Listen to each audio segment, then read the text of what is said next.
Ayer el presidente habló de un progreso respecto de la inflación de diciembre, comparándola con el año pasado, después de la cifra del 3,8 justamente del mes de diciembre pasado y del 50,9 interanual.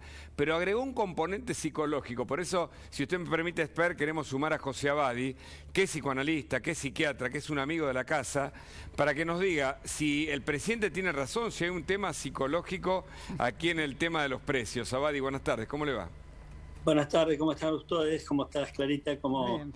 Hugo, vos también? José Luis, ¿cómo andas tanto tiempo? Hola, José, ¿qué tal? ¿Cómo te va? Bien, querido. Mira, planteamos las cosas con criterio. Que la inflación es un problema, nadie lo duda.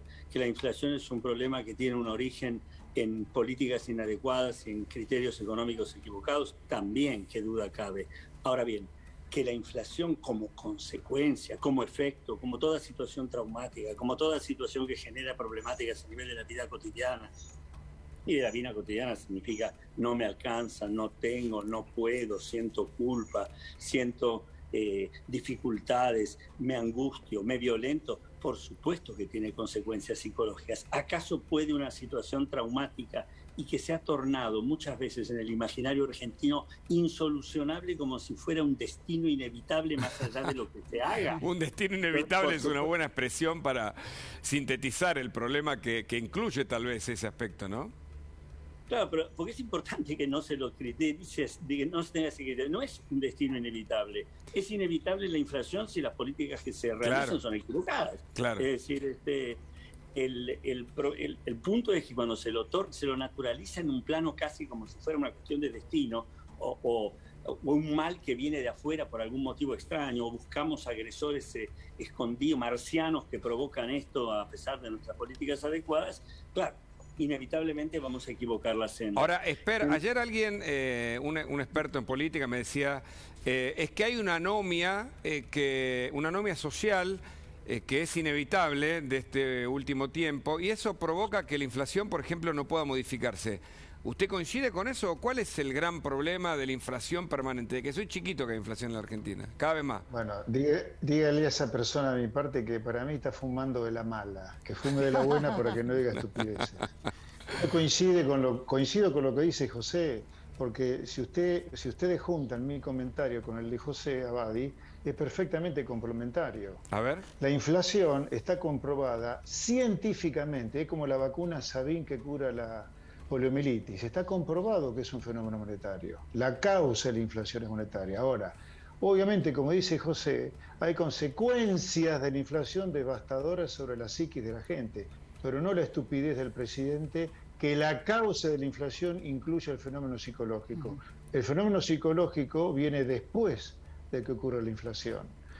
Así que me parece muy bien lo que dice José y le diría a su amigo, mi querido Hugo, que empiece a fumar algo que esté en mejores estados Ahora, de lo que fuma José para decir Luis, semejante pavada. José Luis, ¿se puede corregir el tema de la inflación, que realmente es la principal preocupación de la sociedad argentina hoy, cuando no hay credibilidad política en el gobierno y no sabemos muy bien quién toma las decisiones, si es Guzmán o Kicillof? Bueno, ahí vamos a la causa de la inflación. Así como el precio de la papa sube, o de la zanahoria sube, o del tomate sube, cuando faltan tomates, falta zanahoria, etcétera, o baja el precio del tomate cuando sobran tomates, cuando sobra dinero respecto al dinero demandado, va a bajar el poder de compra del dinero en términos de bienes y eso es la inflación. Entonces usted, si quiere bajar la inflación, tiene que trabajar sobre la oferta de papas o de tomates, o sea, el dinero, y sobre la demanda de tomates o papas, o sea, sobre la demanda de dinero. A la oferta de dinero o la oferta de tomates usted la reduce reduciendo la máquina de imprimir billetes, que imprima menos billetes, y para eso tiene que tener menos déficit fiscal. Y como hoy la gente no da más de pagar impuestos, la única manera de imprimir menos billetes, que haya menos oferta de dinero, es bajar el gasto público.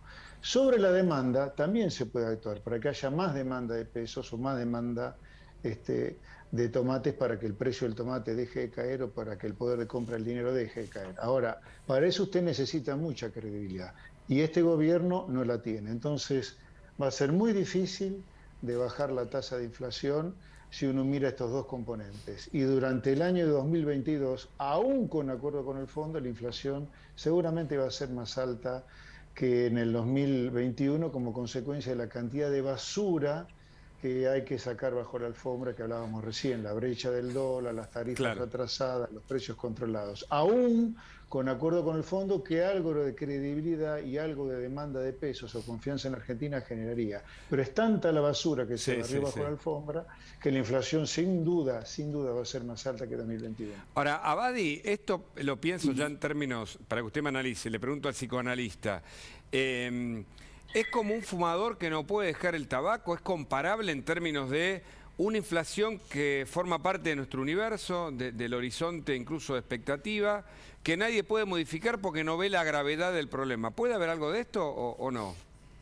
Tengamos de nuevo cuidado con no confundir los términos, ¿no? Porque de repente el fumador que no puede dejar de fumar, un vicio que se instaló, algo que casi nos tiene a todos de víctimas y no tenemos nada que ver con lo que ocurre.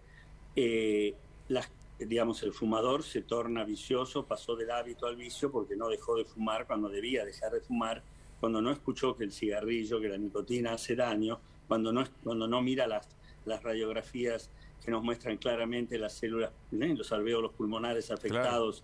Claro. Entonces, terminemos con que lo que ocurrió sin que me dé cuenta, aquello que me ocurrió de afuera sin que yo tenga nada que ver. Es verdad que hay una ciudadanía que se ha visto como, digamos, inserta en una serie de repeticiones permanentes que parecen dejarla instalada siempre en el mismo puerto. Pero yo diría que es porque no es que va de viaje en una otra alternativa, sino que repite lo mismo. Si repite lo mismo, va a encontrar lo mismo, no hay mucha posibilidad de algo distinto. Lo que sí creo, y acá lo tomo a lo que decía José Luis con credibilidad, que no es un elemento menor, ojo, algo de lo que puede generar el entusiasmo y el espíritu, la energía para trabajar con más confianza, para trabajar con más entereza, con más, yo diría como con más fuerza, es un optimismo lúcido. Pero el optimismo lúcido necesita de la confianza. Estaría ligado a lo que hablaba antes José Luis de la credibilidad. Sin confianza, el nivel de desprotección que sentimos es enorme. Y si vos pones por un lado desconfianza, incapacidad de poner mi energía en un proyecto porque no hay un optimismo que me dirige hacia un lugar en el que confío, en el que creo. La repetición permanente de números que demuestran que no salgo de la inflación y en lugar de darme cuenta que porque repito las mismas políticas equivocadas lo atribuyo a algún fenómeno extraño, entonces lo que hago es darme por vencido. Y eso es muy peligroso. Está bien eso. O me doy por vencido, una manera de darse por vencido es naturalizarlo. La vida es la inflación, ¿qué le vamos a hacer? Otra manera de darse por vencido es decir, no, hay otros países que también tienen inflación y están preocupados. Sí, claro que es cierto, sí, claro que la pandemia ha generado situaciones inflacionarias en países que hasta como en Estados Unidos no eran concebibles. Bueno, están trabajando en función, están alarmados también, estuve trabajando con americanos, pero es otro número, es otra situación, son otras alternativas que se están barajando. Entonces, por favor, ni generalizaciones que disuelvan la verdad de lo que está ocurriendo, naturalizaciones que otorguen una causa ajena a uno, sentirse que uno no tiene nada que ver con lo que le pasa si elige lo que elige. Creo que debemos comprometernos todos con lo que hacemos, con lo que sabemos y también con lo que no sabemos y preguntarle a quien sabe. Lo mismo que con la pandemia. Si yo voy a preguntar a gente que me alarma con expectativas catastróficas, con teorías apocalípticas, no voy a saber cuál es la prevención adecuada, cuál es la cepa peligrosa, cuál es la que es un simple resfrío. Entonces, por favor, lo útil y lo adecuado a quien corresponde y comprometernos todos en un proyecto que tenga que ver con una alternativa diferente, no repetitiva, y para eso no haciendo lo mismo. En ese sentido, yo diría, si me permiten, un segundito, me parece que empieza a haber una pequeña lucecita de esperanza acerca de la solución de nuestros problemas, que ya son de casi una centuria. Porque que un presidente como Alberto Fernández por lo menos admita que una parte del fenómeno inflacionario es monetario, esto hace muchísimo tiempo que no ocurría. Claro.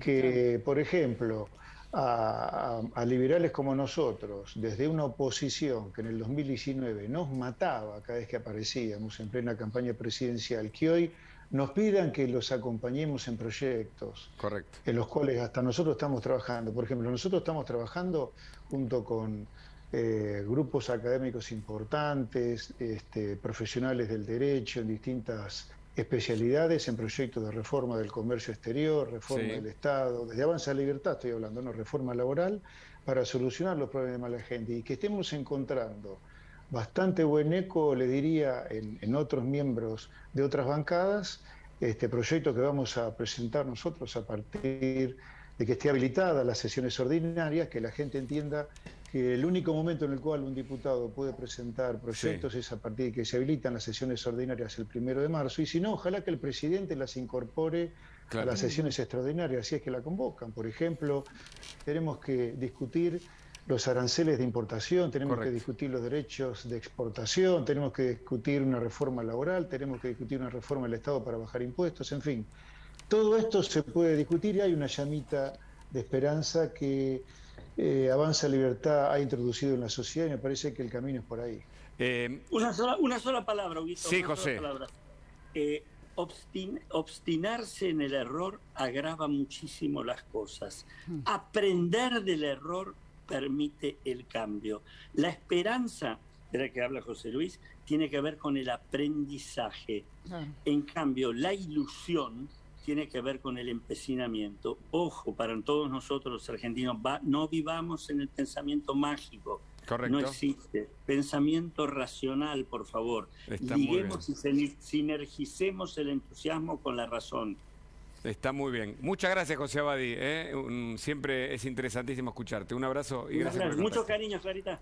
Hasta luego. José Luis, te mando un Chao, abrazo. José. Chao. Un abrazo grande para vos.